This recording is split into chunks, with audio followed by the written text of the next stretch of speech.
ਵਾਹਿਗੁਰੂ ਜੀ ਕਾ ਖਾਲਸਾ ਵਾਹਿਗੁਰੂ ਜੀ ਕੀ ਫਤਿਹ ਜੀ। ਸਾਰੇ ਵੀਰਾਂ ਭੈਣਾਂ ਨੂੰ ਸਵਾਗਤ ਹੈ। ਸਾਰੀਆਂ ਭੈਣਾਂ ਔਰ ਵੀਰਾਂ ਦਾ ਇਸ ਕਲਾਸ ਦੇ ਵਿੱਚ ਆਪ ਸਾਰਿਆਂ ਨੂੰ ਜੀ ਆਇਆਂ ਆਖਿਆ ਜਾਂਦਾ ਹੈ। ਜਿਵੇਂ ਕਿ ਆਪ ਸਭ ਨੂੰ ਪਤਾ ਹੈ ਕਿ ਅਸੀਂ ਸਾਰੇ ਹੀ ਵੀਰ ਔਰ ਭੈਣਾਂ ਮਿਲ ਕੇ ਜਪਜੀ ਸਾਹਿਬ ਜੀ ਦੀ ਵਿਚਾਰ ਸਾਂਝੀ ਕਰ ਰਹੇ ਹਾਂ।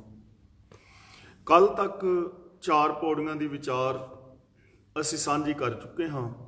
5ਵੀਂ ਪੌੜੀ ਦੀ ਵਿਚਾਰ ਆਪ ਜੀ ਦੇ ਨਾਲ ਅੱਜ ਸਾਂਝੀ ਕਰ ਰਹੇ ਹਾਂ।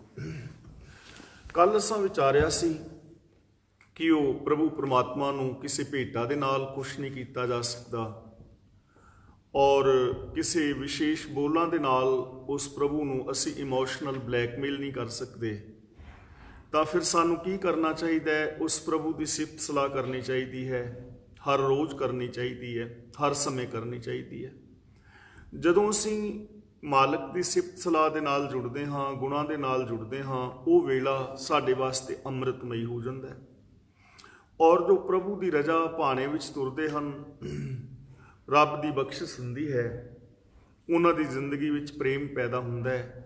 ਉਹਨਾਂ ਨੂੰ ਚਾਰ ਚੁਫੇਰੇ ਹਰ ਜਗ੍ਹਾ ਦੇ ਉੱਤੇ ਹਰੀ ਦੀ ਜੋਤ, ਉਹਦਾ ਜ਼ਹੂਰ ਨੂਰ ਰੂਪ ਨਜ਼ਰੀ ਪੈਂਦਾ ਹੈ। ਤੇ ਇਸ ਤਰ੍ਹਾਂ ਉਹ ਮਨੁੱਖ ਸਚਿਆਰ ਹੋ ਜਾਂਦਾ ਹੈ ਤੇ ਸਚਿਆਰ ਹੋਏ ਮਨੁੱਖ ਨੂੰ ਸਮਝ ਪੈ ਜਾਂਦੀ ਹੈ ਕਿ ਚਾਰ ਚੁਫੇਰੇ ਪ੍ਰਭੂ ਪਰਮਾਤਮਾ ਹੀ ਪਸਰਿਆ ਹੋਇਆ ਹੈ। ਅੱਜ ਅਸੀਂ 5ਵੀਂ ਪੌੜੀ ਦੀ ਵਿਚਾਰ ਆਪ ਜੀ ਦੇ ਨਾਲ ਸਾਂਝੀ ਕਰ ਰਹੇ ਹਾਂ। ਆਓ ਪਹਿਲਾ ਪਾਠ ਮੈਂ ਇਸ ਪੌੜੀ ਦਾ ਕਰਦਾ ਹਾਂ। ਥਾਪਿਆ ਨਾ ਜਾਏ, ਕੀਤਾ ਨਾ ਹੋਏ, ਆਪੇ ਆਪ ਨਿਰੰਜਨ ਸੋਏ। ਜਿਨ ਸੇਵਿਆ ਤਿਨ ਪਾਇਆ ਮਾਨ, ਨਾਨਕ ਗਾਵੀਐ ਗੁਣੀ ਨਿਧਾਨ। ਗਾਵੀਐ ਸੁਣੀਐ ਮਨ ਰਖੀਐ ਭਾਉ, ਦੁਖ ਪਰ ਹਰ ਸੁਖ ਘਰ ਲੈ ਜਾਏ। ਗੁਰਮੁਖ ਨਾਦੰ ਗੁਰਮੁਖ ਵੇਦੰ, ਗੁਰਮੁਖ ਰਹਾ ਸਮਾਈ। ਗੁਰ ਈਸਰ ਗੁਰ ਗੋਰਖ, ਬਰਮਾ ਗੁਰ ਪਾਰਬਤੀ ਮਾਈ। ਜੇ ਹੋਂ ਜਾਣਾ ਆਖਾ ਨਾਹੀ, ਕਹਿਣਾ ਕਥਨ ਨਾ ਜਾਈ। ਗੁਰਾ ਇੱਕ ਦੇਹ ਬੁਝਾਈ, ਸਭਨਾ ਜੀਆਂ ਕਾ ਇੱਕ ਦਾਤਾ। ਸੋ ਮੈਂ ਵਿਸਰ ਨਾ ਜਾਈ। ਤਾਂ ਇਸ ਪਾਵਨ ਪੌੜੀ ਦੇ ਅੰਦਰ ਵੀ ਗੁਰਦੇਵ ਪਾਤਸ਼ਾਹ ਜੀ ਨੇ ਸਾਡੇ ਕੁਛ ਭਰਮ ਭੁਲੇਖੇ ਦੂਰ ਕੀਤੇ ਹਨ ਔਰ ਸਾਨੂੰ ਸਮਝਾਇਆ ਹੈ ਕਿ ਸਭ ਥਾਵਾਂ ਤੇ ਵਿਆਪਕ ਪ੍ਰਭੂ ਹੈ। ਉਹਦੇ ਅੰਦਰ ਸਚਿਆਰ ਹੋ ਕੇ ਹੀ ਮਿਲਿਆ ਜਾ ਸਕਦਾ ਹੈ। ਔਰ ਕਿਵੇਂ ਅਸੀਂ ਸਚਿਆਰ ਹੋ ਸਕਦੇ ਹਾਂ, ਕਿਵੇਂ ਅਸੀਂ ਉਸ ਪ੍ਰਭੂ ਦੇ ਵਿੱਚ ਮਿਲ ਸਕਦੇ ਹਾਂ, ਗੁਰਦੇਵ ਪਿਤਾ ਜੀ ਨੇ ਸਾਨੂੰ ਸਮਝਾਇਆ ਹੈ। ਤਾਂ ਸਭ ਤੋਂ ਪਹਿਲਾ ਬਚਨ ਕਰ ਰਹੇ ਹਨ, ਥਾਪਿਆ ਨਾ ਜਾਏ, ਕੀਤਾ ਨਾ ਹੋਏ। ਉਸ ਮਾਲਕ ਨੂੰ ਥਾਪਣਾ ਦਾ ਮਤਲਬ ਹੁੰਦਾ ਹੈ ਬਣਾਉਣਾ ਜਾਂ ਸਥਾਪਨ ਕਰਨਾ। ਉਸ ਰੱਬ ਨੂੰ ਬਣਾਇਆ ਨਹੀਂ ਜਾ ਸਕਦਾ। ਸਥਾਪਨ ਦਾ ਮਤਲਬ ਉਹਨੂੰ ਖੜਾ ਨਹੀਂ ਕੀਤਾ ਜਾ ਸਕਦਾ, ਸਥਾਪਿਤ ਨਹੀਂ ਕੀਤਾ ਜਾ ਸਕਦਾ। ਕੀਤਾ ਨਾ ਹੋਏ, ਉਹ ਕਿਸੇ ਦਾ ਪੈਦਾ ਕੀਤਾ ਹੋਇਆ ਨਹੀਂ ਹੈ, ਯਾਨੀ ਉਸ ਨੂੰ ਜਨਮ ਨਹੀਂ ਦਿੱਤਾ ਜਾ ਸਕਦਾ, ਕਿਸੇ ਤੋਂ ਉਹਦਾ ਜਨਮ ਨਹੀਂ ਹੋਇਆ। ਤਾਂ ਇੱਥੇ 2 ਚੀਜ਼ਾਂ ਸਮਝਣ ਵਾਲੀਆਂ ਹਨ ਕਿ ਪਹਿਲੀ ਗੱਲ, ਰੱਬ ਨੂੰ ਪੈਦਾ ਨਹੀਂ ਕੀਤਾ ਜਾ ਸਕਦਾ, ਸਥਾਪਨ ਨਹੀਂ ਕੀਤਾ ਜਾ ਸਕਦਾ। ਜਿਵੇਂ ਅਸੀਂ ਦੇਖਦੇ ਹਾਂ ਬਹੁਤ ਸਾਰੇ ਲੋਕ ਪ੍ਰਭੂ ਦੀ, ਰੱਬ ਦੀ ਮੂਰਤੀ ਕਰਦੇ ਨੇ, ਉਹਨੂੰ ਮੂਰਤੀਮਾਨ ਕਰਦੇ ਨੇ, ਤਸਵੀਰ ਬਣਾਉਂਦੇ ਨੇ ਤੇ ਫਿਰ ਉਸ ਮੂਰਤੀ ਨੂੰ, ਉਸ ਤਸਵੀਰ ਨੂੰ ਸਥਾਪਿਤ ਕੀਤਾ ਜਾਂਦਾ ਹੈ ਤੇ ਮੰਨ ਲਿਆ ਜਾਂਦਾ ਹੈ ਕਿ ਇਹ ਰੱਬ ਦੀ ਮੂਰਤੀ ਹੈ ਜਾਂ ਰੱਬ ਹੈ। ਉਹਦੇ ਵਿੱਚ ਪ੍ਰਾਣ ਪ੍ਰਤਿਸ਼ਠਾ ਕੀਤੀ ਜਾਂਦੀ ਹੈ ਔਰ ਫਿਰ ਉਸ ਦੀ ਪੂਜਾ ਆਰੰਭ ਹੁੰਦੀ ਹੈ। ਹੁਣ ਗੁਰੂ ਸਾਹਿਬ ਜੀ ਕਹਿੰਦੇ ਨੇ ਉਹਨੂੰ ਇਸ ਤਰ੍ਹਾਂ ਸਥਾਪਨ ਨਹੀਂ ਕੀਤਾ ਜਾ ਸਕਦਾ, ਕਿਉਂਕਿ ਜਿਸ ਨੂੰ ਅਸੀਂ ਸਥਾਪਿਤ ਕਰਾਂਗੇ ਉਹ ਸਾਡੇ ਤੋਂ ਛੋਟਾ ਹੀ ਹੋਏਗਾ ਨਾ। ਅੱਜ ਤੁਸੀਂ ਕਿਸੇ ਨੂੰ MLA MP ਦੇ ਇਲੈਕਸ਼ਨ ਅੰਦਰ ਵੋਟ ਪਾ ਕੇ ਜਿਤਾਉਂਦੇ ਹੋ, ਤੁਸੀਂ ਜਿਤਾਇਆ, ਉਹ ਤੁਹਾਡੇ ਤੋਂ ਵੱਡਾ ਨਹੀਂ ਹੋ ਸਕਦਾ, ਕਿਉਂਕਿ ਅਗਲੇ ਇਲੈਕਸ਼ਨ ਵਿੱਚ ਤੁਸੀਂ ਉਸ ਨੂੰ ਹਰਾ ਸਕਦੇ ਹੋ, ਦੂਜੇ ਨੂੰ ਬਣਾ ਸਕਦੇ ਹੋ। ਤਾਂ ਰੱਬ ਐਸਾ ਨਹੀਂ ਹੈ ਕਿ ਉਹਨੂੰ ਅਸੀਂ ਇਲੈਕਸ਼ਨ ਕਰਕੇ ਜਿਤਾ ਕੇ ਰੱਬ ਦੀ ਸੀਟ ਤੇ ਬਿਠਾ ਦਈਏ। ਰੱਬ ਐਸਾ ਨਹੀਂ ਕਿ ਅਸੀਂ ਉਹਨੂੰ ਮੂਰਤੀਮਾਨ ਕਰਕੇ ਕਿਤੇ ਸਥਾਪਿਤ ਕਰ ਦਈਏ ਕਿ ਇੱਥੇ ਹੀ ਰੱਬ ਹੈ। ਐਵੇਂ ਵਾਲੀ ਕੋਈ ਗੱਲ ਨਹੀਂ ਹੈ। ਤਾਂ ਇਸ ਚੀਜ਼ ਨੂੰ ਸਮਝਣ ਦੀ ਜ਼ਰੂਰਤ ਹੈ, ਕਿਉਂਕਿ ਉਹ ਸਰਬ ਵਿਆਪਕ ਹੈ। ਅਸੀਂ ਜਪਜੀ ਸਾਹਿਬ ਜੀ ਦੇ ਆਰੰਭ ਦੇ ਅੰਦਰ ਮੂਲ ਮੰਤਰ ਵਿੱਚ ਪੜ੍ਹ ਆਏ ਹਾਂ ਇੱਕ ਓੰਕਾਰ। ਤੇ ਸਮਗਰ ਬਾਣੀ ਵਿਆਖਿਆ ਹੈ ਮੂਲ ਮੰਤਰ ਦੀ, ਔਰ ਜਿੰਨੇ ਵੀ ਸਾਡੇ ਅਰਥ ਨੇ ਉਹ ਮੂਲ ਮੰਤਰ ਦੇ ਉੱਤੇ ਆਧਾਰਿਤ ਹੋਣੇ ਚਾਹੀਦੇ ਨੇ। ਜਿਹੜੇ ਸਾਡੇ ਕੀਤੇ ਹੋਏ ਅਰਥ ਮੂਲ ਮੰਤਰ ਉੱਤੇ ਪੂਰੇ ਨਹੀਂ ਉਤਰਦੇ, ਇਹਦਾ ਮਤਲਬ ਸਾਡੇ ਕੀਤੇ ਹੋਏ ਅਰਥ ਗਲਤ ਨੇ, ਸਾਨੂੰ ਹੋਰ ਵਿਚਾਰਨ ਦੀ ਜ਼ਰੂਰਤ ਹੈ।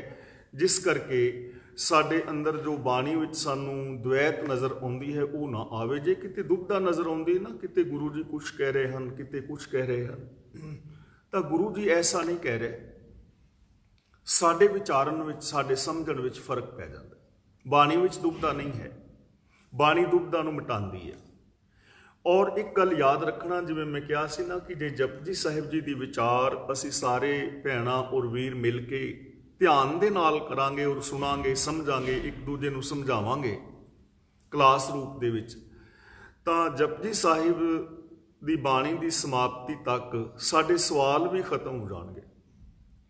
ਹੁਣ ਰੱਬ ਬਾਰੇ ਸਾਡਾ ਸਵਾਲ ਰਹਿਣਾ ਨਹੀਂ ਚਾਹੀਦਾ ਜੇ ਅਸੀਂ ਇੱਕ ਓੰਕਾਰ ਨੂੰ ਸਮਝ ਲਿਆ ਹੋਵੇ, ਕਿਉਂਕਿ ਅਸੀਂ ਉਹਦੇ ਅਰਥ ਭਾਵ ਸਮਝ ਆਏ ਹਾਂ ਕਿ ਇੱਕ ਸਰਬ ਵਿਆਪਕ ਪਰਮ ਸੱਤਿਆ, ਜਿਸ ਤਰ੍ਹਾਂ ਹੀ ਸੰਸਾਰ ਦੀ ਉਤਪਤੀ, ਲੈਤਾ, ਪਾਲਨ, ਸੰਚਾਲਨ ਹੁੰਦਾ ਹੈ, ਔਰ ਜਿਸ ਦੇ ਅੱਗੇ ਗੁਣ ਦੱਸੇ ਨੇ ਕਿ ਉਹ ਇੱਕ ਅਟਲ ਸੱਚਾਈ ਹੈ, ਉਹ ਕਰਤਾ ਹੈ, ਸਿਰਜਣਾ ਦੇ ਅੰਦਰ ਸਮਾਇਆ ਹੋਇਆ ਹੈ, ਨਿਰਭਉ ਹੈ, ਨਿਰਵੈਰ ਹੈ, ਉਹਦੀ ਹਸਤੀ ਕਾਲ ਰਹਿਤ ਹੈ, ਜੂਨਾ ਤੋਂ ਰਹਿਤ ਹੈ, ਸੁਤੇ ਪ੍ਰਕਾਸ਼ ਹੈ, ਤੇ ਉਹ ਗੁਰੂ ਦੀ ਰਹਿਮਤ ਨੇ ਹੀ ਸਾਨੂੰ ਪ੍ਰਾਪਤ ਹੁੰਦਾ ਹੈ।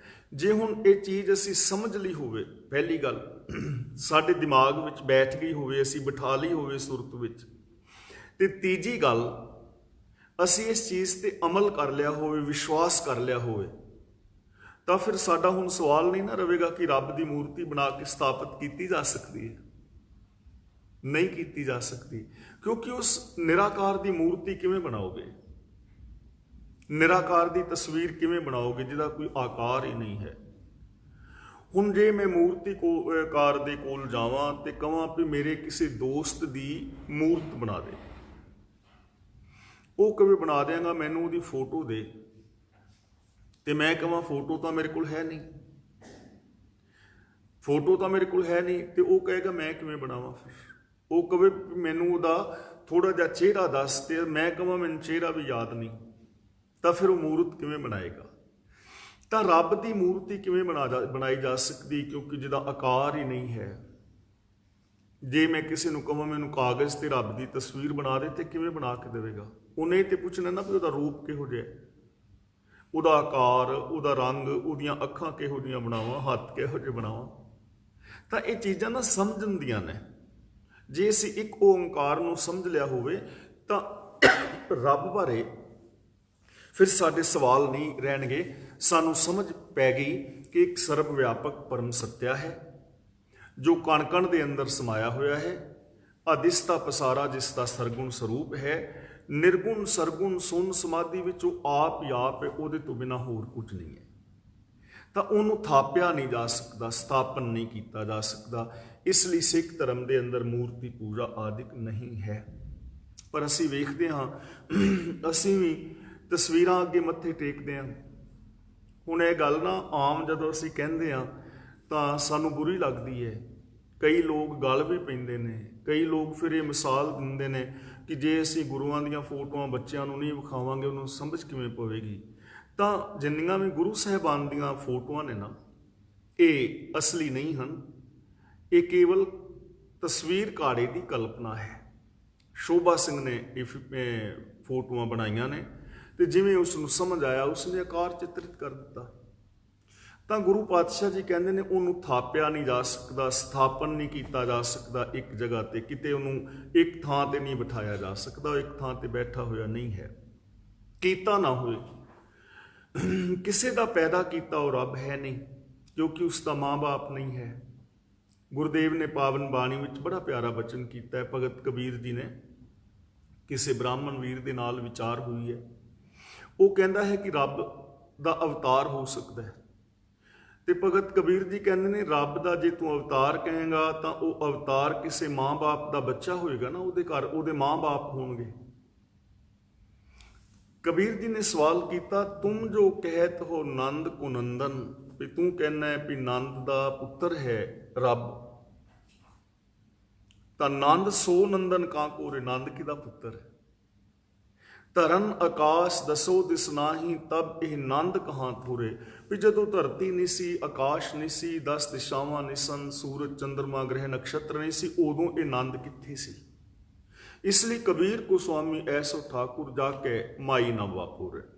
तो जिहड़ा रब है वो निराकार है, हर थां दे उत्ते समाया होया है, ते आदिसता जिहड़ा साकार रूप है ये उहदा ही साकार रूप है, उहनूं एक थां ते स्थापित नहीं किया जा सकता, वो सर्व व्यापक है, सर्व व्यापक। आपे आप निरंजन सोए, आपे आप दा मतलब अपने आप तो, उन्होंने बनाने वाला कोई नहीं। रब ने किसी माँ बाप तो जन्म नहीं लिया, उन्होंने किसी ने घड़िया नहीं, किसी ने बनाया नहीं, किसी ने स्थापित नहीं किया। आपे आप दा मतलब अपने आप तो आप, जिसनों असी मूल मंत्र विच पढ़ाए हैं सैभंग। सैभंग दा मतलब सुते प्रकाश, अपने आप तो आप। निरंजन, निरंजन 2 शब्दों तो बनया है, निर प्लस अंजन। अंजन का मतलब हुंदा है सुरमा यानी कालख, ते निर का मतलब निर्लेप। वो कालख तो निर्लेप है, उहदे उत्ते किसी अवगुण का लेप नहीं है। जिवें साडे अंदर लेप है, असीं मोह दे अंदर खचित हाँ, सानू अपना आपा प्यारा लगता है, दूजे सानू माड़े लगते हैं।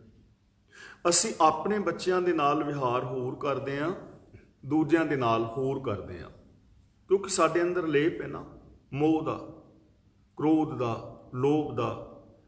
कोई बीबी जा रही सी स्कूल ते दूजी बीबी जा रही सी स्कूल, 2 जा रही सी, ते एक ने पूछा कित्थे चली है, कहने लगी मैं अपने बेटे नूं रोटी देन, ते कहने लगी तू, कहने लगी मैं अपने बच्चे नूं कोई फीस भरन चली हाँ, कहने लगी मैनूं थोड़ा काम सी ते रोटी मेरे बच्चे नूं दे देवेंगी, कहने लगी दे देवांगी। कहने लगी तेरे बच्चे का नाम निशानी की है, कहने लगी पूरे स्कूल दे विच जो सब तो सोहना बच्चा है ना वो मेरा है, उन्होंने रोटी दे दे। सारे स्कूल चो सोहना बच्चा मेरा है, उन्होंने रोटी फड़ा दी। वो माँ रोटी लै गई, उन्हें फीस भरी बच्चे की, ते अपने बेटे नूं रोटियां दे, लै बेटा परौंठे खा लै। वो बेटे ने परौंठे खा लै, वधिया बने सी, मक्खन वगैरह वधिया। तो शाम को जदों स्कूल तो छुट्टी हुई तो उस बीबी का बच्चा भुखा तड़फे, कहने लगा मम्मी तू मैनूं रोटी नहीं भेजी, अज मैं सवेर का भुखा। कहने लगी मैं तो तेनों परौंठे भेजे सी, मक्खन भेजा सी, पनीर भेजा सी, किन्ना कुछ तेनों भेजा सी। कहने लगा मैनूं तो मिलिया नहीं। उस बीबी कोल गई जाके, कहने लगी भी तू जे नहीं सी रोटी देनी तो मैनूं दस दिंदी, मैं आ फड़ा आउंदी। कहने लगी रोटी तो मैं दे आई सी। तो कहने लगी भी मेरा बच्चा तो भुखा है। कहने लगी बीबी तू क्या सी ना भी जिहड़ा स्कूल दे विच सब तो सोहना बच्चा होवे उहनूं रोटी देवीं। तो कहने लगी हाँ फिर मेरा बच्चा सब तो सोहना है, किन्ना उहदा पतला जिहा नक है, चौड़ा मत्था है, मोटियां अखां ने, किन्ना सोहना मुस्कुरांदा, किन्ना सोहना हसदा है। तो कहने लगी बच्चा तो मेरा सोहना। कहने लगी तेरा बच्चा तो मोटा जिहा नक ते उहदियां अखां किवें दियां। कहने लगी मेरियां अखां नाल वेख, मेरियां अखां नाल मेरा ही सोहना है सारा। हुण सानूं लिपाए मन असीं खचत हां। रब ऐसा नहीं है, उहदे ते इहो जी कोई कालख नहीं है, ना लालच दी, ना क्रोध दी, ना मोह दी, ना अपने दी, ना पराए दी, ना बेगाने दी, सर्व व्यापक है। आपे आप निरंजन सोए, अपने आप तो आप है और माया दी मैल तो रहत है। हुण इत्थे एक चीज समझण वाली है कि असी सचियार होना है, कि सचियारा हुई है ते सचियार है रब, तू करता सचियार मैंडा साई। हुण असीं भी इस दुनिया दे विच रब वर्गे हो के जीना है। जेड़ा उस आपे आप निरंजन सोए नूं मन्नेगा ना, पहली गल वो अपने पैरां ते आप खड़ा होवेगा। ये गुण मिलेगा सानू अकाल पुरख तो, असीं बेगाने हक नहीं खाने। दूजी गल है कि माया दी मैल तो रहत होना है। जो साडे अंदर विकार ने ना, कालख, किसी भी तरह की माड़ी बिरती, माड़ी सोच, उन्होंने असीं लांभे करना है। ये तो प्रेरणा मिल रही है। ਉਹ ਸਾਨੂੰ ਸਾਡੇ ਪੈਰਾਂ ਤੇ ਖੜੇ ਕਰਦਾ ਹੈ, ਸਾਨੂੰ ਸਵੈ ਨਿਰਭਰ ਬਣਾਉਂਦਾ ਹੈ। ਸਵੈ ਨਿਰਭਰ ਬਣਨ ਦੀ ਪ੍ਰੇਰਨਾ ਹੈ ਬਾਣੀ ਵਿੱਚ, ਆਪਣ ਹੱਥੀਂ ਆਪਣਾ ਆਪੇ ਹੀ ਕਾਜ ਸਵਾਰੀਐ। ਤੇ ਜੇ ਕੋਈ ਬੇਗਾਨਾ ਹੱਕ ਖਾਂਦਾ ਨਾ ਕਿਸੇ ਵੀ ਢੰਗ ਦੇ ਨਾਲ, ਤਾਂ ਉਹ ਰੱਬ ਵਿੱਚ ਨਹੀਂ ਮਿਲ ਸਕਦਾ, ਉਹ ਸਚਿਆਰ ਨਹੀਂ ਹੋ ਸਕਦਾ। ਦੂਜੀ ਗੱਲ, ਜਿਸ ਦੇ ਅੰਦਰ ਕੋਈ ਕਾਲਖ, ਕੋਈ ਵਿਕਾਰ ਹੈ, ਉਹ ਸਚਿਆਰ ਨਹੀਂ ਹੋ ਸਕਦਾ, ਉਹ ਨਿਰੰਜਨ ਦਾ ਪਾਰਟ ਨਹੀਂ ਹੋ ਸਕਦਾ। ਅਸੀਂ ਵੀ ਉਹਦਾ ਪਾਰਟ ਹਾਂ। ਅਗਲਾ ਬਚਨ ਕਰਦੇ ਨੇ, ਜਿਨ ਸੇਵਿਆ ਤਿਨ ਪਾਇਆ ਮਾਨ। ਹੁਣ ਇੱਥੇ ਜਿਨ ਦਾ ਅਰਥ ਜਿਨ੍ਹਾਂ ਨੇ ਨਹੀਂ ਕਰਨਾ, ਪਲੂਰਲ ਸ਼ਬਦ ਨਹੀਂ ਹੈ। ਇੱਕ ਧਿਆਨ ਰੱਖਣਾ, ਬੇਸ਼ੱਕ ਨੋਟ ਕਰ ਲਓ, ਜਦੋਂ ਵੀ ਸ੍ਰੀ ਗੁਰੂ ਗ੍ਰੰਥ ਸਾਹਿਬ ਜੀ ਦੀ ਪਾਵਨ ਬਾਣੀ ਵਿੱਚ ਜਿਨ ਔਰ ਤਿੰਨ ਸ਼ਬਦ ਆਏ ਨਾ, ਤੇ ਜਿਨ ਔਰ ਤਿੰਨ ਦੇ ਨੰਨੇ ਨਾਲ ਸਿਹਾਰੀ ਲੱਗੀ ਹੋਵੇ ਤਾਂ ਉਹ ਸਿੰਗੂਲਰ ਸ਼ਬਦ ਹੁੰਦਾ ਹੈ, ਇੱਕ ਵਚਨੀ, ਇੱਕ ਵਚਨ ਹੁੰਦਾ ਹੈ, ਉਹ ਸਿੰਗੂਲਰ। ਇੱਥੇ ਜਿਨ ਦਾ ਮਤਲਬ ਜਿਨ੍ਹਾਂ ਨੇ ਨਹੀਂ, ਇਹਦਾ ਮਤਲਬ ਹੈ ਜਿਸ ਨੇ। ਜਿਨ ਸੇਵਿਆ ਤਿਨ ਪਾਇਆ ਮਾਨ। ਇੱਥੇ ਤਿੰਨ ਦਾ ਮਤਲਬ ਤਿਨਾਂ ਨੇ ਜਾਂ ਉਹਨਾਂ ਨੇ ਨਹੀਂ, ਤਿਸ ਨੇ, ਉਸ ਨੇ। ਜਿਨਨੇ ਐਸੇ ਰੱਬ ਨੂੰ ਸੇਵਿਆ ਉਹਨੇ ਮਾਨ ਪਾ ਲਿਆ, ਉਹਨੂੰ ਰੱਬ ਵੱਲੋਂ ਸਤਿਕਾਰ ਮਿਲਿਆ, ਉਹਨੂੰ ਸੰਸਾਰ ਵਿੱਚ ਸਤਿਕਾਰ ਮਿਲਦਾ ਹੈ, ਉਹਨੂੰ ਮਾਣ ਮਿਲਦਾ ਹੈ, ਉਹਨੂੰ ਆਦਰ ਮਿਲਦਾ ਹੈ, ਜਿਹਨੇ ਉਹਨੂੰ ਸੇਵਿਆ। ਤੇ ਸੇਵਿਆ ਦਾ ਮਤਲਬ ਇਹ ਨਹੀਂ ਕਿ ਕਿਤੇ ਬੈਠ ਕੇ ਮਾਲਾ ਫੇਰ ਲਈ। ਸੇਵਿਆ ਦਾ ਮਤਲਬ ਸਿਰਫ ਇੰਨਾ ਨਹੀਂ ਕਿ ਉਹਨੇ ਕਿਤੇ ਬਹਿ ਕੇ ਸਮਾਧੀ ਲਾ ਲਈ। ਸੇਵਿਆ ਦਾ ਮਤਲਬ ਇਹ ਕਦਾਚਿਤ ਨਹੀਂ ਕਿ ਉਹ ਗ੍ਰਸਤੀ ਛੱਡ ਕੇ ਜੰਗਲਾਂ ਵਿੱਚ ਤੁਰ ਗਿਆ, ਬਾਬਾ ਬਣ ਗਿਆ, ਭੋਰਿਆਂ ਵਿੱਚ ਵੜ ਗਿਆ, ਜਾਂ ਉਹਨੇ ਧਾਰਮਿਕ ਪਹਿਨਾਵਾ ਪਹਿਨ ਲਿਆ, ਜਾਂ ਐਸਾ। ਇਹਦਾ ਮਤਲਬ ਸੇਵਿਆ ਨਹੀਂ ਹੈ। ਸੇਵਿਆ ਦਾ ਮਤਲਬ ਹੁਕਮ ਰਜ਼ਾਈ ਚੱਲਣਾ, ਨਾਨਕ ਲਿਖਿਆ ਨਾਲ। ਕਿਉਂਕਿ ਸਚਿਆਰ ਹੋਣ ਲਈ ਜ਼ਰੂਰੀ ਹੈ ਨਾ, ਇਹਨਾਂ ਚੀਜ਼ਾਂ ਨੂੰ ਅਸੀਂ ਰਿਲੇਟ ਕਰਕੇ ਵੇਖਣਾ ਹੈ। ਸੇਵਿਆ ਦਾ ਮਤਲਬ ਹੈ ਰਜਾ ਦੇ ਅੰਦਰ ਤੁਰਨਾ, ਹੁਕਮ ਵਿੱਚ ਤੁਰਨਾ। ਯਾਨੀ ਜੇ ਅਸੀਂ ਸੌਖਾ ਸਮਝਣਾ ਚਾਹੀਏ ਤਾਂ ਜੋ ਵੇ ਆਫ ਲਾਈਫ ਸ੍ਰੀ ਗੁਰੂ ਪਾਤਸ਼ਾਹ ਜੀ ਦੀ ਪਾਵਨ ਬਾਣੀ ਸਾਨੂੰ ਦੇ ਰਹੀ ਹੈ, ਉਸ ਵੇ ਆਫ ਲਾਈਫ ਨੂੰ ਅਪਣਾਣਾ, ਕੁਦਰਤ ਦੇ ਨਿਯਮਾਂ ਨੂੰ ਸਮਝਣਾ ਔਰ ਇਸ ਲਾ ਆਫ ਨੇਚਰ ਨੂੰ ਸਮਝ ਕੇ ਇਹਦੇ ਮੁਤਾਬਕ ਜ਼ਿੰਦਗੀ ਜੀਣੀ, ਗੁਰਮਤਿ ਆਸ਼ੇ ਅਨੁਸਾਰ ਜੀਵਨ ਜੀਣਾ, ਉਹਨੂੰ ਫਿਰ ਮਾਣ ਮਿਲਦਾ ਹੈ। ਦੇਖੋ, ਸਾਇੰਸ ਦੀ ਦੁਨੀਆ ਵਿੱਚ ਜਿਨ੍ਹਾਂ ਨੇ ਰੱਬ ਦੀ ਰਜ਼ਾ ਨੂੰ ਸਮਝਿਆ, ਕੁਦਰਤ ਦੇ ਨਿਯਮਾਂ ਨੂੰ ਸਮਝਿਆ, ਉਹਨਾਂ ਨੇ ਖੋਜਾਂ ਕੀਤੀਆਂ ਬੜੀਆਂ ਵੱਡੀਆਂ, ਉਹਨਾਂ ਨੂੰ ਮਾਣ ਮਿਲਿਆ। ਰਾਜਨੀਤੀ ਦੀ ਦੁਨੀਆ ਵਿੱਚ ਜਿਨ੍ਹਾਂ ਨੇ ਰੱਬ ਦੀ ਰਜ਼ਾ ਨੂੰ ਸਮਝਿਆ, ਰੱਬ ਦੇ ਭਾਣੇ ਵਿੱਚ ਰਹੇ, ਜਿਨ੍ਹਾਂ ਨੇ ਸ਼ੁਭ ਗੁਣਾਂ ਨੂੰ ਧਾਰਨ ਕੀਤਾ, ਰਾਜਨੀਤੀ ਦੀ ਦੁਨੀਆ ਵਿੱਚ ਉਹਨਾਂ ਨੂੰ ਮਾਣ ਮਿਲਿਆ। ਸਮਾਜ ਦੇ ਅੰਦਰ ਸਮਾਜਿਕ ਜ਼ਿੰਦਗੀ, ਸੋਸ਼ਲ ਲਾਈਫ ਜੀਂਦਿਆਂ ਹੋਇਆਂ ਜੋ ਰੱਬੀ ਰਜ਼ਾ ਦੇ ਅੰਦਰ ਤੁਰੇ, ਗੁਰਮਤਿ ਆਸ਼ੇ ਅਨੁਸਾਰ ਜ਼ਿੰਦਗੀ ਜੀਵੀ, ਉਹਨਾਂ ਨੂੰ ਮਾਣ ਮਿਲਿਆ। ਪਰਿਵਾਰ ਦੇ ਅੰਦਰ ਵੀ ਉਹਨਾਂ ਨੂੰ ਆਦਰ ਮਿਲਿਆ। ਤੇ ਨਿੱਜੀ ਤੌਰ ਤੇ ਜਿਹੜੇ ਗੁਰਮਤਿ ਆਸ਼ੇ ਅਨੁਸਾਰ ਜ਼ਿੰਦਗੀ ਜੀਂਦੇ ਹਨ, ਜਦੋਂ ਉਹ ਆਪਣੇ ਅੰਦਰ ਝਾਤ ਮਾਰਦੇ ਨੇ ਨਾ ਨਿਰਪੱਖ ਹੋ ਕੇ, ਤੇ ਉਹਨਾਂ ਨੂੰ ਆਪਣੇ ਅੰਦਰੋਂ ਵੀ ਸੰਤੁਸ਼ਟੀ ਮਿਲਦੀ ਹੈ ਕਿ ਮੈਂ ਸ਼ੁਕਰ ਹੈ ਕਿ ਮੈਂ ਕੋਈ ਵਿਕਾਰ ਨਹੀਂ ਕਮਾਇਆ। ਐਵੇਂ ਹੀ ਨਾ ਮੂੰਹ ਦੇ ਵਿੱਚ ਫਸ ਕੇ ਬੰਦਾ ਕਹੀ ਜਾਵੇ ਕਿ ਹੋਵੇ ਵਿਕਾਰੀ ਤੇ ਕਵੇ ਮੇਰੀ ਤੇ ਕੋਈ ਗਲਤੀ ਨਹੀਂ। ਆਪਣੀਆਂ ਗਲਤੀਆਂ ਨੂੰ ਛੁਪਾਉਣ ਵਾਸਤੇ ਕਈ ਸਾਰੀਆਂ ਮਿਸਾਲਾਂ ਬੰਦਾ ਦੇਵੇ, ਫੁਲਾਂ ਵੀ ਤੇ ਕਰਦਾ ਹੈ, ਉਹ ਵੀ ਤੇ ਕਰਦਾ ਹੈ, ਐਵੇਂ ਤੇ ਦੁਨੀਆ ਚੱਲਦੀ ਨਹੀਂ। ਨਾ, ਐਵੇਂ ਨਾ, ਬਿਲਕੁਲ ਸਚਿਆਰ ਜ਼ਮੀਰ ਦੀ ਆਵਾਜ਼ ਦੇ ਨਾਲ ਉਹਨੂੰ ਆਪਣੇ ਅੰਦਰੋਂ ਵੀ ਸੰਤੁਸ਼ਟੀ ਮਿਲਦੀ ਹੈ, ਉਹਨੂੰ ਪਰਿਵਾਰ ਵਿੱਚ ਵੀ ਮਾਣ ਮਿਲਦਾ ਹੈ, ਉਹਨੂੰ ਪਿੰਡ, ਸ਼ਹਿਰ, ਨਗਰ ਵਿੱਚ ਵੀ ਮਾਣ ਮਿਲਦਾ ਹੈ, ਉਹਨੂੰ ਜ਼ਿਲ੍ਹੇ, ਸਟੇਟ, ਦੇਸ਼ ਵਿੱਚ ਵੀ ਮਾਣ ਮਿਲਦਾ ਹੈ, ਉਹਨੂੰ ਵਿਦੇਸ਼ਾਂ ਵਿੱਚ ਵੀ, ਸਾਰੇ ਸੰਸਾਰ ਵਿੱਚ, ਰੱਬੀ ਦਰਗਾਹ ਵਿੱਚ, ਯਾਨੀ ਜਿੱਥੇ ਵੀ ਜਾਏਗਾ ਉਹਨੂੰ ਮਾਣ ਮਿਲੇਗਾ। ਜਿਹੇ ਜਾਈਏ ਤਹਾਂ ਸੁਹੇਲੇ। ਕਿਹਨੂੰ ਮਾਣ ਮਿਲੇਗਾ? ਜਿਨ ਸੇਵਿਆ, ਜਿਸਨੇ ਰੱਬ ਦੀ ਰਜ਼ਾ ਵਿੱਚ ਜ਼ਿੰਦਗੀ ਜੀਵੀ, ਜੋ ਉਹਦੇ ਹੁਕਮ ਰਜ਼ਾ ਦੇ ਅੰਦਰ ਤੁਰਿਆ। ਤਾਂ ਹੁਣ ਦੇਖੋ, ਹਰ ਇਨਸਾਨ ਮਾਣ ਪਾਣਾ ਚਾਹੁੰਦਾ ਹੈ ਨਾ, ਮੈਨੂੰ ਆਦਰ ਮਿਲੇ, ਮੈਨੂੰ ਸਤਿਕਾਰ ਮਿਲੇ, ਜਿੱਥੇ ਮੈਂ ਜਾਵਾਂ ਮੈਨੂੰ ਲੋਕ ਜੀ ਆਇਆਂ ਕਹਿਣ, ਮੈਨੂੰ ਪਿਆਰ ਦੇ ਨਾਲ ਬਿਠਾਣ, ਪਿਆਰ ਦੇ ਨਾਲ ਬੁਲਾਉਣ, ਮੈਨੂੰ ਆਦਰ ਮਿਲੇ। ਤਾਂ ਉਹਦੇ ਵਾਸਤੇ ਹੁਣ ਸਾਡੇ ਕੋਲ ਇੱਕੋ ਹੀ ਸਾਧਨ ਹੈ, ਹੁਕਮ ਰਜ਼ਾਈ ਚੱਲਣਾ। ਜਿਨ ਸੇਵਿਆ, ਜਿਹੜਾ ਉਹਨੂੰ ਸੇਵੇਗਾ ਕਿਹਨੂੰ? ਜਿਹੜਾ ਆਪੇ ਆਪ ਹੈ, ਜਿਹੜਾ ਮਾਇਆ ਦੀ ਮੈਲ ਤੋਂ ਰਹਿਤ ਹੈ, ਜਿਹਨੂੰ ਅਸਥਾਪਨ ਨਹੀਂ ਕੀਤਾ ਜਾ ਸਕਦਾ, ਜਿਹਨੂੰ ਪੈਦਾ ਨਹੀਂ ਕੀਤਾ ਜਾ ਸਕਦਾ, ਜੋ ਸੰਸਾਰ ਦੇ ਕਣ-ਕਣ ਦੇ ਅੰਦਰ ਸਮਾਇਆ ਹੈ, ਉਹਨੂੰ ਮਾਨ ਮਿਲੇਗਾ। ਜਿਹੜਾ ਸਾਰਿਆਂ ਦੇ ਵਿੱਚ ਵਸਦੇ ਉਸ ਰੱਬ ਨੂੰ ਵੇਖੇਗਾ, ਉਹਨੂੰ ਮਾਨ ਮਿਲੇਗਾ। ਤੇ ਜਿਹੜਾ ਫੋਟੋ ਅੱਗੇ ਰੱਖ ਕੇ ਖੀਰ ਤੇ ਭੋਗ ਲਵਾ ਕੇ ਤੇ ਆਖੇ ਮੈਨੂੰ ਮਾਨ ਮਿਲੇ, ਤੇ ਖੀਰ ਵੀ ਬਣਾਈ ਹੋਏ ਮੱਝ ਕਿਸੇ ਦੀ ਚੋਰੀ ਕਰਕੇ, ਐਵੇਂ ਮਾਨ ਥੋੜਾ ਮਿਲੇਗਾ। ਮੂਰਤੀ ਅੱਗੇ ਰੱਖਾਵੇ ਫੁੱਲ, ਤੇ ਫੁੱਲ ਤੋੜੇ ਹੁਣ ਗੁਆਂਢੀਆਂ ਦੇ ਪਾਰਕ ਚੋਂ ਚੋਰੀ, ਤੇ ਕਵੇ ਕਿ ਮੈਨੂੰ ਮਾਨ ਮਿਲੇ, ਐਵੇਂ ਨਹੀਂ। ਉਹਨੂੰ ਸੇਵਣਾ ਜਿਹੜਾ ਹਰ ਸਰੀਰ ਦੇ ਅੰਦਰ ਸਮਾਇਆ ਹੈ, ਹਰ ਥਾਂ ਤੇ ਬੈਠਾ ਹੈ, ਹਰ ਇੱਕ ਦੇ ਅੰਦਰ ਉਸ ਪ੍ਰਭੂ ਨੂੰ ਅਨੁਭਵ ਕਰੇ ਔਰ ਉਹਦੇ ਰਜਾ ਦੇ ਅੰਦਰ, ਭਾਣੇ ਦੇ ਅੰਦਰ ਤੁਰੇ। ਇਸ ਲਈ ਗੁਰਦੇਵ ਪਾਤਸ਼ਾਹ ਹੁਣ ਸਾਨੂੰ ਸਮਝਾ ਰਹੇ ਨੇ, ਨਾਨਕ ਗਾਵੀਐ ਗੁਣੀ ਨਿਧਾਨ, ਨਾਨਕ ਤੇ ਰੁਕ ਜਾਣਾ ਹੈ। ਹੇ ਨਾਨਕ, ਗਾਵੀਏ ਦਾ ਮਤਲਬ ਗਾਉਣਾ ਚਾਹੀਦਾ ਹੈ, ਗਾਣਾ ਚਾਹੀਦਾ ਮਤਲਬ ਸਿਫਤ ਸਲਾਹ ਕਰਨੀ ਚਾਹੀਦੀ ਹੈ। ਗਾਵੀਏ ਦਾ ਮਤਲਬ ਇਹ ਨਹੀਂ ਵੀ ਸਿਰਫ ਢੋਲਕੀ ਵਾਜੇ ਨਾਲ ਹੀ ਗਾਣਾ ਹੈ, ਹਾਰਮੋਨੀਅਮ ਤਬਲੇ ਨਾਲ ਹੀ ਗਾਣਾ ਹੈ। ਹੁਣ ਕੀਰਤਨ ਕਰਨਾ ਬਹੁਤ ਚੰਗੀ ਦਾਤ ਹੈ, ਕੀਰਤਨ ਸੁਣਨਾ, ਕੀਰਤਨ ਕਰਨਾ, ਪਰ ਹੁਣ ਸਾਰੇ ਨਹੀਂ ਨਾ ਗਾ ਸਕਦੇ। ਹੁਣ ਮੈਂ ਕੀਰਤਨ ਨਹੀਂ ਕਰ ਸਕਦਾ ਜਾਂ ਤੁਹਾਡੇ ਵਿੱਚੋਂ ਕੋਈ ਨਹੀਂ ਕਰ ਸਕਦਾ, ਤਾਂ ਫਿਰ ਉਹ ਕੀ ਕਰੇਗਾ? ਗਾਵੀਏ ਦਾ ਮਤਲਬ ਹੈ ਰੱਬ ਦੇ ਗੁਣਾਂ ਨੂੰ ਮਨ ਵਿੱਚ ਵਸਾਣਾ, ਰੱਬ ਦੇ ਗੁਣਾਂ ਵਾਲੇ ਬੋਲ ਬੋਲਣੇ ਔਰ ਰੱਬ ਦੇ ਗੁਣਾਂ ਵਾਲੀ ਜ਼ਿੰਦਗੀ ਜੀਣੀ, ਪ੍ਰੈਕਟੀਕਲ ਆਪਣੇ ਜੀਵਨ ਵਿੱਚ ਇੰਪਲੀਮੈਂਟ ਕਰਨਾ, ਉਹਦੇ ਰਜਾ ਦੇ ਵਿੱਚ ਤੁਰਨਾ, ਸਿਫਤ ਸਲਾਹ ਕਰਨੀ। ਕਿਹਦੀ?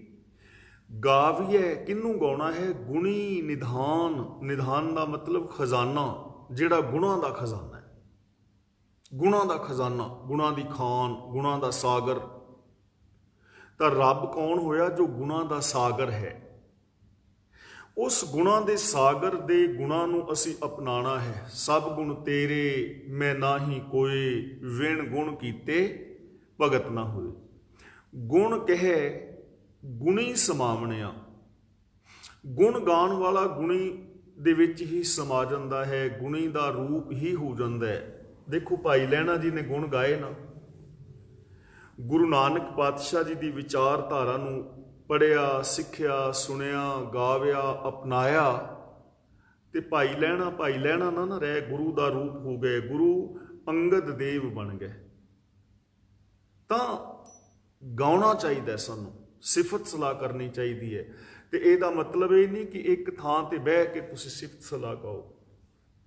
ਜੇ ਕਿਤੇ ਬੈਠੇ ਹੋ ਦੋ ਭੈਣ ਵੀਰਾਂ, ਤਾਂ ਉੱਥੇ ਵੀ ਤੁਸੀਂ ਸਿਫਤ ਸਲਾਹ ਕਰ ਸਕਦੇ ਹੋ। ਹਰ ਥਾਂ ਤੇ ਅਸਾਂ ਗੁਣਾਂ ਦੀ ਧਾਰਨੀ ਹੋਣਾ ਹੈ, ਗੁਣਾਂ ਨੂੰ ਆਪਣੀ ਜ਼ਿੰਦਗੀ ਦਾ ਬੇਸ ਬਣਾਉਣਾ ਹੈ। ਜੇ ਪਰਿਵਾਰ ਵਿੱਚ ਜ਼ਿੰਦਗੀ ਜੀ ਰਹੇ ਹੋ ਤਾਂ ਸਤ ਸੰਤੋਖ, ਦਇਆ, ਧਰਮ, ਧੀਰਜ, ਇਹਨਾਂ ਗੁਣਾਂ ਦੇ ਧਾਰਨੀ ਹੋਵੋ। ਜੇ ਰਿਸ਼ਤੇਦਾਰਾਂ, ਸੱਜਣਾ, ਮਿੱਤਰਾਂ ਦੇ ਨਾਲ ਮਿਲਦੇ ਹੋ ਤੇ ਉਹ ਮਿਲਾਪ ਸਾਡਾ ਗੁਣਾਂ ਦੇ ਉੱਤੇ ਬੇਸਡ ਹੋਵੇ। ਜੇ ਰਾਜਨੀਤਿਕ ਦੁਨੀਆ ਵਿੱਚ ਹੋ ਤਾਂ ਉੱਥੇ ਗੁਣਾਂ ਅਨੁਸਾਰ ਜ਼ਿੰਦਗੀ ਜੀਵੋ। ਜੇ ਧਰਮ ਦੀ ਦੁਨੀਆ ਵਿੱਚ ਹੋ ਤਾਂ ਗੁਣਾਂ ਨੂੰ ਅਪਣਾਓ। ਜੇ ਕਿਸੇ ਦੁਕਾਨ ਤੇ ਬੈਠੇ ਹੋ ਨਾ, ਤਾਂ ਉੱਥੇ ਗੁਣਾਂ ਵਾਲੀ ਜ਼ਿੰਦਗੀ, ਸੱਚ ਨੂੰ ਬੇਸ ਬਣਾਓ। ਜੇ ਕੋਈ ਗ੍ਰਾਹਕ ਆਇਆ ਹੈ ਉਹਦੇ ਨਾਲ ਪਿਆਰ ਨਾਲ ਬੋਲੋ।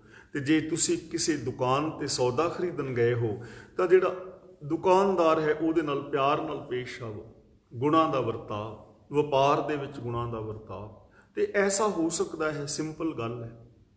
ਨਾਨਕ ਸਤਿਗੁਰ ਭੇਟਿਆ, ਪੂਰੀ ਹੋਵੇ ਜੁਗਤ, ਹਸੰਦਿਆਂ, ਖੇਲੰਦਿਆਂ, ਪਹਿਨੰਦਿਆਂ, ਖਾਵੰਦਿਆਂ, ਵਿੱਚੇ ਹੋਵੇ ਮੁਕਤ।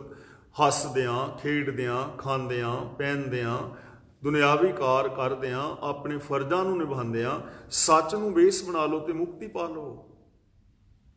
ਸਿੰਪਲ ਗੱਲ, ਸਾਧਾਰਨ ਗੱਲ, ਬਿਲਕੁਲ ਸਾਡੇ ਸਮਝ ਦੇ ਵਿੱਚ ਆਉਣ ਵਾਲੀ ਗੱਲ, ਔਰ ਇਹਨੂੰ ਅਸੀਂ ਸਾਰੇ ਅਪਣਾ ਸਕਦੇ ਹਾਂ। ਨਾਨਕ ਗਾਵੀਏ ਗੁਣੀ ਨਿਧਾਨ, ਸਿਫਤ ਸਲਾਹ ਕਰੋ, ਗੁਣਾਂ ਦੀ ਗੱਲ ਕਰੋ, ਵਿਕਾਸ ਦੀ ਗੱਲ ਕਰੋ, ਵਿਕਾਸਸ਼ੀਲ ਬਣੇ ਰਹੋ। ਤੇ ਨਾਲ ਕੀ ਕਰੋ ਵੀ ਨਿਰਾ ਗਾਉਂਦੇ ਹੀ ਨਾ ਰਹੋ। ਹੁਣ ਕਈ ਵਾਰੀ ਹੁੰਦਾ ਨਾ, ਬੰਦਾ ਗੱਲ ਤਾਂ ਗੁਣਾਂ ਦੀ ਕਰੀ ਜਾਂਦਾ ਹੈ। ਜਿਵੇਂ ਮੈਂ ਹੁਣ ਤੁਹਾਡੇ ਨਾਲ ਵਿਚਾਰ ਕਰ ਰਿਹਾ ਤਾਂ ਗੱਲਾਂ ਤਾਂ ਬੜੀਆਂ ਸੋਹਣੀਆਂ ਕਰ ਰਿਹਾ, ਪਰ ਹੋ ਸਕਦਾ ਮੇਰੇ ਮਨ ਦੇ ਵਿੱਚ ਵਿਕਾਰ ਹੋਵੇ, ਮੇਰਾ ਵਿਹਾਰ ਐਸਾ ਨਾ ਹੋਵੇ, ਤਾਂ ਫਿਰ ਇਹ ਗੱਲਾਂ ਕੀਤੀਆਂ ਤਾਂ ਵਿਅਰਥ ਹੋ ਗਈਆਂ ਨਾ। ਇਸ ਲਈ ਗੁਰੂ ਜੀ ਕਹਿੰਦੇ ਨੇ ਗਾਵੀਐ, ਗਾਉਣਾ ਚਾਹੀਦਾ ਹੈ, ਗੱਲਾਂ ਗੁਣਾਂ ਵਾਲੀਆਂ ਕਰਨੀਆਂ ਚਾਹੀਦੇ ਨੇ, ਬਚਨ ਗੁਣਾਂ ਵਾਲੇ ਹੋਣ। ਮਿੱਠੇ ਬੋਲ ਬੋਲੋ, ਇੱਕ ਫਿੱਕਾ ਨਾ ਗਾ ਲਾਏ, ਸਭਨਾ ਮੈਂ ਸੱਚਾ ਧਣੀ, ਹਿਆਉ ਨਾ ਕਹਿ ਹੀ ਠਾਹੇ, ਮਾਨਕ ਸਭ ਅਮੁੱਲ ਵੇ। ਅਮੁੱਲਕ ਮਾਨਕ ਨੇ ਸਾਰੇ, ਬੜੇ ਕੀਮਤੀ ਨੇ ਸਾਰੇ ਸਰੀਰ, ਕਿਉਂਕਿ ਹਰ ਸਰੀਰ ਦੇ ਅੰਦਰ ਦਾਤੇ ਦੀ ਜੋਤ ਹੈ ਨਾ, ਉਹਦਾ ਰੂਪ ਹੈ। ਹਰ ਬੰਦਾ ਕੀਮਤੀ ਹੈ। ਹਰ ਇੱਕ ਦੇ ਨਾਲ ਪਿਆਰ ਵਾਲੀ ਗੱਲ ਕਰੋ। ਜੇ ਤੋ ਪ੍ਰਿਆ ਦੀ ਸਿੱਖ, ਹਿਆਉ ਨਾ ਠਾਹੇ ਕਹੀਦਾ। ਜੇ ਤੈਨੂੰ ਰੱਬ ਦੇ ਨਾਲ ਮਿਲਣ ਦੀ ਚਾਹਤ ਹੈ ਤਾਂ ਕਿਸੇ ਦੇ ਦਿਲ ਨਾ ਦੁਖਾ। ਜਿੰਨੇ ਪ੍ਰੇਮ ਦੇ ਨਾਲ ਬੰਦਾ ਦੂਜੀਆਂ ਔਰਤਾਂ ਦੇ ਨਾਲ ਗੱਲ ਜਿੰਨੇ ਪ੍ਰੇਮ ਨਾਲ ਕਰਦਾ ਨਾ, ਪ੍ਰੇਮ ਦੇ ਨਾਲ, ਉਹਦੇ ਤੋਂ ਅੱਧੇ ਪ੍ਰੇਮ ਨਾਲ ਵੀ ਜੇ ਆਪਣੀ ਘਰਵਾਲੀ ਨਾਲ ਗੱਲ ਕਰੇ ਤਾਂ ਮੇਰੇ ਖਿਆਲ 'ਚ ਕਦੇ ਕਲੇਸ਼ ਨਾ ਪਵੇ। ਤੇ ਜਿੰਨੇ ਪਿਆਰ ਦੇ ਨਾਲ ਔਰਤਾਂ ਦੂਜੇ ਬੰਦੇ ਨਾਲ ਗੱਲ ਕਰਦੀਆਂ ਨੇ, ਇੰਨੇ ਅੱਧੇ ਪਿਆਰ ਨਾਲ ਵੀ ਘਰ ਵਾਲੇ ਨਾਲ ਗੱਲ ਕਰਨ ਤੇ ਕਦੇ ਕਲੇਸ਼ ਨਾ ਪਵੇ। ਇਹ ਸਾਰਿਆਂ ਦੇ ਉੱਤੇ ਲਾਗੂ ਹੈ। ਜਿੰਨੇ ਪਿਆਰ ਨਾਲ ਅਸੀਂ ਕਿਸੇ ਦੇ ਬੱਚੇ ਨੂੰ ਬੁਲਾਉਂਦੇ ਆ ਤੇ ਉਹਨੇ ਪਿਆਰ ਨਾਲ ਆਪਣੇ ਬੱਚੇ ਨੂੰ ਵੀ ਚੁੱਕੀਏ। ਜਿੰਨੇ ਪਿਆਰ ਨਾਲ ਬੱਚਾ ਦੂਜੇ ਕਿਸੇ ਬਜ਼ੁਰਗ ਨੂੰ, ਆਪਣੇ ਪਿਓ ਨੂੰ, ਕਹਿਣ ਤੋਂ ਭਾਵ ਕਿ ਪਿਆਰ ਦੇ ਨਾਲ ਬਚਨ ਕੀਤੇ ਜਾ ਸਕਦੇ ਨੇ ਹਰ ਥਾਂ ਦੇ ਉੱਤੇ। ਗਾਵੀਐ, ਸੁਣੀਐ, ਰੱਬ ਦੀ ਸਿਫਤ ਸਲਾਹ ਸੁਣਨੀ ਵੀ ਚਾਹੀਦੀ ਹੈ। ਸੁਣੋ, ਕਿਉਂਕਿ ਜੈਸਾ ਬੋਲੋਗੇ ਵੈਸੇ ਹੋ ਜਾਓਗੇ, ਜੈਸਾ ਸੁਣੋਗੇ ਵੈਸਾ ਹੋ ਜਾਓਗੇ। ਸੁਣਨਾ ਜ਼ਿੰਦਗੀ ਦੇ ਅੰਦਰ ਸਭ ਤੋਂ ਕੀਮਤੀ ਹੈ। ਜਿਨ੍ਹਾਂ ਨੂੰ ਸੁਣਦਾ ਨਹੀਂ ਨਾ, ਜੰਮਦੇ ਬੱਚਿਆਂ ਨੂੰ ਜਿਹੜੇ ਬੋਲੇ ਹੁੰਦੇ ਨੇ, ਉਹ ਗੂੰਗੇ ਵੀ ਹੁੰਦੇ ਨੇ, ਬੋਲ ਵੀ ਨਹੀਂ ਪਾਉਂਦੇ, ਕਿਉਂਕਿ ਕੰਨਾਂ ਵਿੱਚ ਆਵਾਜ਼ ਹੀ ਨਹੀਂ ਪਈ। ਜੋ ਸੁਣੋਗੇ ਉਹ ਬੋਲੋਗੇ ਵੀ। ਦੇਖੋ, ਅੱਜ ਤੱਕ ਅਸੀਂ ਕਰਮ ਕਾਂਡਾਂ ਦੀਆਂ ਗੱਲਾਂ ਸੁਣੀਆਂ। ਅਸੀਂ ਨਿੱਕੇ ਨਿੱਕੇ ਹੁੰਦੇ ਸਾਂ ਤੇ ਸਾਨੂੰ ਮਾਤਾ ਨੇ ਦੇਣਾ ਵੀ ਆ ਜਾਓ ਉੱਥੇ ਪੀਰ ਤੇ ਦੀਵਾ ਜਗਾਇਆ। ਉਹ ਰਾਜਸਥਾਨ ਵਿੱਚ ਹੁੰਦੇ ਸਾਂ ਤੇ ਉੱਥੇ ਪੀਰ ਦੀ ਕਬਰ ਸੀ। ਪ੍ਰਚਾਰਕ ਕਦੇ ਕੋਈ ਉਧਰ ਗਿਆ ਨਹੀਂ ਸੀ। ਮੈਂ ਤਾਂ ਆਪਣੀ ਜ਼ਿੰਦਗੀ ਵਿੱਚ ਉਧਰ ਪ੍ਰਚਾਰਕ ਕੋਈ ਵੇਖਿਆ ਨਹੀਂ, ਪਛੜਿਆ ਏਰੀਆ ਸੀ, ਲੇਕਿਨ ਲੋਕ ਬੜੇ ਚੰਗੇ ਸਨ, ਇਮਾਨਦਾਰੀ ਸੀ, ਸਾਰਾ ਕੁਛ। ਤੇ ਪੀਰ ਤੇ ਅਸੀਂ ਦੀਵਾ ਜਗਾਉਣ, ਮੈਂ ਖੁਦ ਵੀ ਜਾਂਦਾ ਰਿਹਾ ਬੱਚਾ ਹੁੰਦਾ, ਤੇ ਬੜੀ ਖੁਸ਼ੀ ਹੁੰਦੀ ਸੀ ਪੀਰ ਤੇ ਦੀਵਾ ਜਗਾਉਣ ਲਈ, ਕਿਉਂਕਿ ਉੱਥੇ ਪਤਾਸੇ ਮਿਲ ਜਾਂਦੇ ਸਨ ਤੇ ਜਾਣਿਆਂ ਨੂੰ ਪਤਾਸੇ ਚਾਹੀਦੇ ਨੇ। ਸਾਨੂੰ ਜੋਤਸ਼ੀ ਦੀਆਂ ਗੱਲਾਂ ਸੁਣੀਆਂ ਵੀ ਜੋਤਿਸ਼ ਹੁੰਦੀ ਹੈ, ਕਿਸਮਤ ਹੁੰਦੀ ਹੈ। ਬਾਬਿਆਂ ਦੀਆਂ ਗੱਲਾਂ ਸੁਣੀਆਂ ਵੀ ਇਹ ਵਰ ਦੇ ਦਿੰਦੇ ਨੇ, ਸਰਾਫ ਦੇ ਦਿੰਦੇ ਨੇ, ਜੇ ਕਿਸੇ ਨੂੰ ਸੇਬ ਦੇਣ ਤੇ ਬੱਚੇ ਵੀ ਹੋ ਜਾਂਦੇ ਨੇ। ਜੋਤਾਂ ਜਗਾਈਏ, ਕੁੰਭ ਰੱਖੀਏ, ਨਾਰੀਅਲ ਰੱਖੀਏ, ਤੀਰਥਾਂ ਤੇ ਨਹਾਇਆ ਸਾਡਾ ਭਲਾ ਹੋ ਜਾਂਦਾ। ਇਹ ਗੱਲਾਂ ਸੁਣੀਆਂ ਨਾ ਅਸੀਂ ਬਾਰ-ਬਾਰ, ਤੇ ਸੁਣ ਸੁਣ ਕੇ ਅਸੀਂ ਐਵੇਂ ਦੇ ਹੋ ਗਏ। ਝੂਠ ਸੁਣੋਗੇ ਤਾਂ ਝੂਠ ਅੰਦਰ ਚਲਾ ਜਾਏਗਾ। ਜੇ ਸੱਚ ਸੁਣੋਗੇ, ਸਿਫਤ ਸਲਾਹ ਸੁਣੋਗੇ ਤਾਂ ਸਿਫਤ ਸਲਾਹ ਅੰਦਰ ਆ ਜਾਏਗੀ। ਜਿਨ੍ਹਾਂ ਨੇ ਗੁਰੂ ਨਾਨਕ ਦੇਵ ਨੂੰ ਸੁਣਿਆ ਨਾ, ਉਹਨਾਂ ਇਹ ਸਭ ਕਰਮ ਕਾਂਡ ਛੱਡ ਦਿੱਤੇ। ਭਾਈ ਲਹਿਣਾ ਜੀ ਨੇ ਸੁਣਿਆ, ਪਹਿਲਾਂ ਉਹਨੇ ਸੁਣਿਆ ਸੀ ਕਿ ਦੇਵੀ ਤੇ ਜਾਇਆ ਬੜਾ ਆਨੰਦ ਮਿਲਦਾ ਹੈ, ਤਾਂ ਹਰ ਸਾਲ ਜਾਂਦੇ ਸੀ ਜਥਾ ਲੈ ਕੇ। ਪਰ ਜਦੋਂ ਸੱਚ ਸੁਣਾਈ ਪਿਆ ਕੰਨਾਂ 'ਚ, ਝੂਠ ਛੱਡ ਦਿੱਤਾ, ਗੁਰੂ ਹੋ ਗਏ। ਤਾਂ ਗੁਰੂ ਜੀ ਕਹਿੰਦੇ ਨੇ ਸੱਚ ਨੂੰ ਸੁਣੋ, ਜੁਰਤ ਰੱਖੋ ਸੱਚ ਸੁਣਨ ਦੀ। ਸੱਚ ਬੋਲਣਾ ਤਾਂ ਔਖਾ ਹੈ, ਔਖਾ ਹੈ। ਸੱਚ ਬੋਲਣ ਵਾਲਿਆਂ ਨੂੰ ਤੱਤੀ ਤਵੀ ਤੇ ਬਹਿਣਾ ਪੈ ਜਾਂਦਾ ਨਾ, ਤੇ ਸੱਚ ਸੁਣਨਾ ਉਹਦੇ ਨਾਲੋਂ ਵੀ ਔਖਾ ਹੈ। ਸਾਚ ਕਹੇ ਤੇ ਛੋ ਆਵੇ। ਛੋ ਦਾ ਮਤਲਬ ਗੁੱਸਾ। ਜਦੋਂ ਸੱਚ ਕੋਈ ਬੋਲਦਾ ਹੈ ਤੇ ਸੱਚ ਸੁਣ ਕੇ ਝੂਠੇ ਨੂੰ ਗੁੱਸਾ ਆਉਂਦਾ ਹੈ, ਕ੍ਰੋਧ ਦੇ ਨਾਲ ਲਾਲ ਪੀਲਾ ਹੋ ਜਾਂਦਾ ਹੈ, ਗਲ ਪੈਂਦਾ ਹੈ, ਮਾਰਨ ਪੈਂਦਾ ਹੈ, ਪੱਗਾਂ ਲਾਉਂਦਾ ਹੈ, ਲੱਤਾਂ ਤੋੜਦਾ ਹੈ, ਹਮਲੇ ਕਰਦਾ ਹੈ। ਸਾਚ ਕਹੇ ਸੋ ਬਿਖੇ ਸਮਾਨ। ਸੱਚ ਜੇ ਕੋਈ ਕਹਿੰਦਾ ਨਾ ਤੇ ਸਾਨੂੰ ਜ਼ਹਿਰ ਦੀ ਤਰ੍ਹਾਂ ਕੌੜਾ ਲੱਗਦਾ ਹੈ, ਕਿਉਂਕਿ ਸੱਚ ਸੁਣ ਕੇ ਸਾਡੀ ਮੌਤ ਹੁੰਦੀ ਹੈ ਨਾ। ਮੌਤ ਦਾ ਮਤਲਬ ਇਹ ਨਹੀਂ ਕਿ ਸਰੀਰਕ ਤੌਰ ਤੇ ਕੋਈ ਮਰਦਾ ਹੈ, ਸਾਡੀ ਵਿਚਾਰਧਾਰਾ ਮਰਦੀ ਹੈ, ਸਾਡੀਆਂ ਮਾਨਤਾਵਾਂ ਮਰਦੀਆਂ ਨੇ, ਸਾਨੂੰ ਉਹ ਛੱਡਣੀਆਂ ਪੈਂਦੀਆਂ ਨੇ।